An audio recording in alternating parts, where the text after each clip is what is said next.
Gym के लिए मैं हफ्ते में 3 बार जाया करता था और आज संडे का दिन था। अब मैं जिम से वापसी घर की तरफ जा रहा था। सर्दियों की रात थी और स्नोफॉल भी हो रहा था, इसलिए सड़कें काफी सन्नाटे में थीं। उस बस पे बैठा मैं बस का इंतजार कर रहा था। जिम में देर हो गई थी, इसलिए मेरी बस मिस हो गई और अब मैं दूसरी बस के इंतजार में था। मैंने अपने मोबाइल में गाने लगाकर ईयरफोन्स लगा लिए। आसपास कोई भी नहीं था। तभी थोड़ी देर में मुझे अपनी आंख के कोने से कुछ दिखाई दिया। मैंने हल्के से मुड़ के देखा तो एक अजीब सा आदमी मेरी तरफ बढ़ रहा था।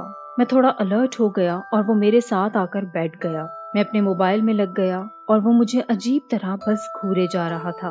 मैं काफी अनकंफर्टेबल हो रहा था। उसने मुझसे टाइम पूछा, मैंने बता दिया।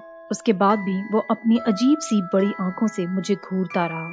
उसके बाद आहिस्ता आहिस्ता वो मेरी तरफ खिसकता आ रहा था। वो मेरे करीब हो रहा था। ये इतना अजीब था कि मैं फौरन ही उठ के खड़ा हो गया। वो अब खुद में कुछ बड़बड़ा रहा था और मेरी तरफ झपकने लगा। मैं डर के मारे वहाँ से भाग निकला। मैंने पीछे मुड़ के भी नहीं देखा और बस भागता गया। आखिर एक स्टॉप पर अपनी फूली सांसों के साथ आकर बैठ गया। अभी मैं अपनी सांसें जोड़ ही रहा था कि अचानक बस स्टॉप की बैक सीट ग्लास पे नॉक हुआ। मैंने खौफ से मुड़ के देखा तो वही आदमी था। मैंने घबरा कर मगर गुस्से से पूछा, क्या चाहिए तुम्हें? तो वो बस मेरे करीब हाथ फैलाए बढ़ रहा था।